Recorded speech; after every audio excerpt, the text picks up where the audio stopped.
राधनपुर के मोहम्मदाबाद गांव में पानी की पाइपलाइन टूटने से ग्रामीण पानी के लिए त्राही त्राही का नहीं।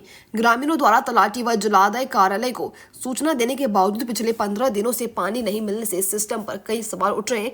पाटन जिले के राधनपुर तालुका के गांवों में गुजरात जल आपूर्ति बोर्ड द्वारा ग्रामीण क्षेत्रों में पीने के खारे पानी की आपूर्ति की जाती है और करोड़ों रुपए की लागत से टैंकों का भी निर्माण किया गया है, लेकिन जलदाय विभाग पाइप टूटे या लीकेज इसकी जांच किए बिना ही पानी की बर्बादी करे और गर्मी में पानी की भयावह स्थिति से लोगों में गुस्सा बढ़ रहा है। अगर हम राधनपुर पंथक की स्थिति पर नजर डालें तो यह निश्चित रूप से कहा जा सकता है कि यहाँ पानी की जो समस्या है वही चशवा में देखने को मिलती है। फिर राधनपुर के मोहम्मदाबाद गाँव में भी पानी का संकट है।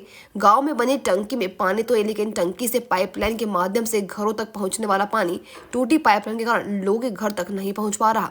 इसलिए ग्रामीणों को पिछले 15 दिनों से पानी नहीं मिल रहा। तथ्य यह है कि तलाटी और जल आपूर्ति कार्यालय ने उन्हें सूचित किया है, जिसके कारण ग्रामीण गंभीर स्थिति में है।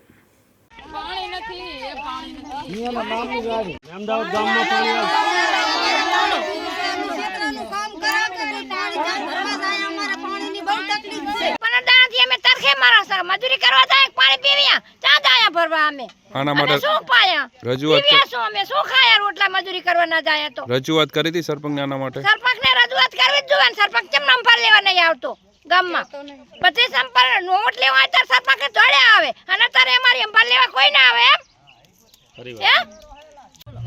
15 દાડાથી પાણી આવતું નથી, લેન તૂટેલી છે તો અધિકારને કહેશા તલાટીને સરપંચને નિયને વિનંતી કરું છું કે પાણી અમને પહોંચ તો સારું અમને પાણી જુએ।